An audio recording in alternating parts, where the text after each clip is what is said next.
දැන් අපි කතා කරන්නට යන්නේ ඔටෝ ගියර් වාහනයක් නිවැරදිව නවත්තන ආකාරය ගැන. වාහනයක් නතර කිරීමට පෙර නවත්තන ස්ථානය ගැන සැලකිලිමත් විය යුතුයි. වාහනය නවත්වන්නට යන්නේ තැනිතලා ප්‍රදේශයක නම් බ්‍රේක් පාගා ෂිෆ්ට් ලිවර් එක D එකේ සිට පෙන් එකට ගොස් පාකින් බ්‍රේක් පද කර P එකට දමා වාහනය නවත්තන්න. වරදක් නැහැ.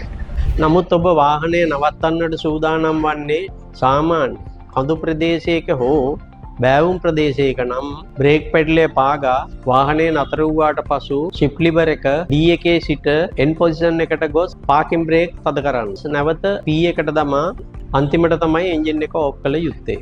නැවතත් එන්ජින් එක ස්ටාර්ට් කර යන්න හදන අවස්ථාවකදී මේ විදිහට කරන්න. එන්ජින් එක මුලින්ම ස්ටාර්ට් කරන්න. බ්‍රේක් පැඩල් එක පාගා ෂිෆ්ටර් ලොක් එක අරගන්න. ෂිෆ්ටර් ලොක් එක ඇරුණත් රිලීස් වුණත් බ්‍රේක් එක පාගාගෙනම ඉන්න. යන දිශාව ගැන හිතලා ෂිෆ්ට් ලිවර් එක P එකේ සිට D එකට හෝ R එකට ෂිෆ්ට් කරන්න. පාකින් බ්‍රේක් බුරුල් කරන්න. බ්‍රේක් පැඩල් එක බුරුල් කර වාහනය සෙමින් ගමන් කිරීමට සලස්වන්න. P එකට ෂිෆ්ට් කරනවා. ෂිෆ්ට් කරලා බ්‍රේක් එක බුරුල් කරපු ගමන් වාහනය පොඩ්ඩක් පස්සට ගමන් කරනවා. දැන් සිද්ධ වුණේ පාකින් බ්‍රේක් එක හිර වෙනවා.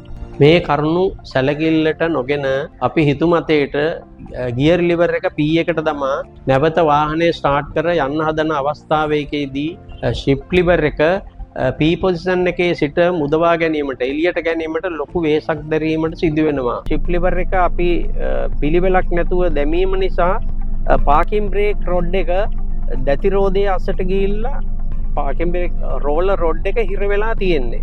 දැන් මම ෂිෆ්ට් ලිවර් එක ගන්න යනකොට බොහොම ආයාසයක් බොහොම වෙහෙසක් දරලා තමයි ගන්න සිද්ධ වෙන්නේ. ඒ වෙලාවට ඔබට පෙනේ වාහනය ගැස්සෙනවා.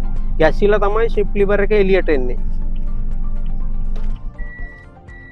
ඒ වගේම පාකින් බ්‍රේක් පද්ධතියේ ඒ අවස්ථාවේදී ෂිෆ්ට් ලිවර් පද්ධතියේ තිබෙන ගියර් බොක්ස් එක තුල ඇති කොටස් සුළුවෙන් හෝ ඩැමේජ් වෙන්න පුළුවන්. ඔබ නොදැන කරන මෙම වැරදි ක්‍රියාව නිසා යම් අවස්ථාවකදී ගියර් බොක්ස් එකේ ලෙඩක්ද කියලාත් ඔබට සිතෙන්නට පුළුවන්. ඇත්තටම එසේ නොවේ. ගියර් බොක්ස් එකේ කිසිම දෝෂයක් නැහැ.